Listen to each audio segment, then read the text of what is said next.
maximum punishment.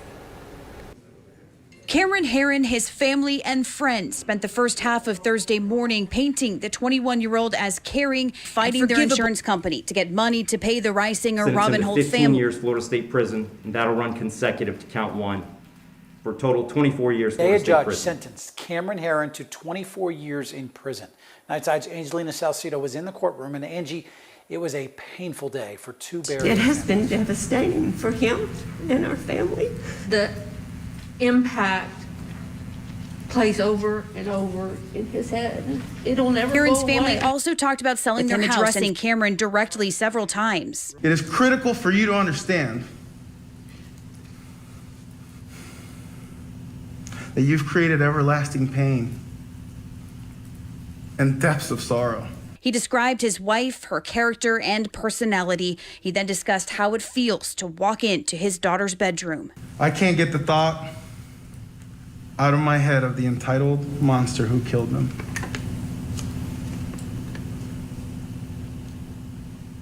Something happens to me in this room. He says talking about the day of the crash is incredibly hard. He recalls being stuck in the traffic on Bayshore Boulevard and turning down a side street to avoid it. He says he knew something was wrong walking into Jessica's uncle's house to grab their luggage and not seeing them there. He says a stranger drove him to the hospital. I remember seeing a chaplain walk out, and I knew she was dead.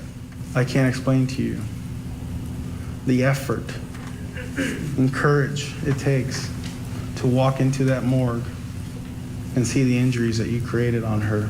David, in the end, begging the judge to give Herrin a maximum sentence of 30 years. The judge has yet to make a decision. Heather Lee, ABC Action News. A long day in court and an extremely draining process for Jessica and Lilia's family. But tonight, they finally got the justice they've been searching for. Although this won't bring my wife back, I hope that this sentence will inspire younger folks to behave in a manner that is appropriate amongst our streets. David Robinold reacting to the news a judge sentenced his wife and daughter's killer to 24 years in prison.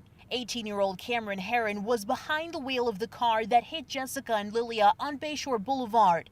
The state argued Cameron was racing his friend John Barano before the crash. But for him driving 102 miles an hour in that vehicle, we wouldn't be here.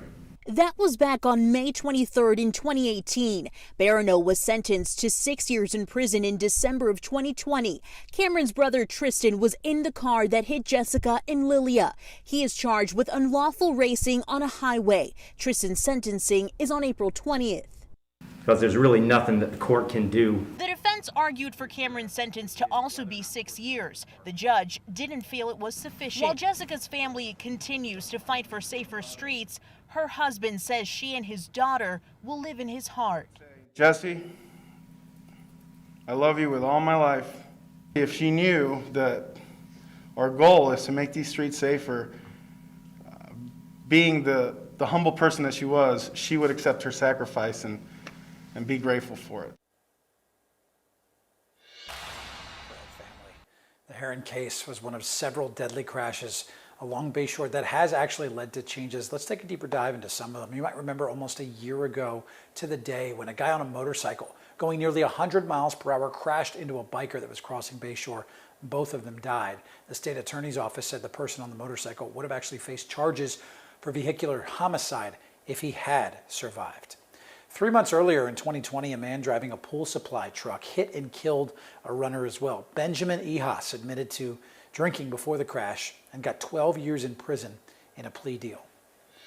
Now, that road is certainly known for its beauty, but it has a painful past that has finally led to some changes. A day after the Herrin crash in May of 2018, the city dropped the speed limit from 40 to 35 miles per hour, and they put in new crosswalks with flashing lights. They had just 3, by the way, along the entire 5-mile stretch of Bayshore before that crash and these changes. Police also gave out more than twice the normal number of speeding tickets after all these changes were made. But more could still be done. And on the 30th of this month, the City Council is going to meet virtually to discuss what else can be done to stop the speeding on Bayshore.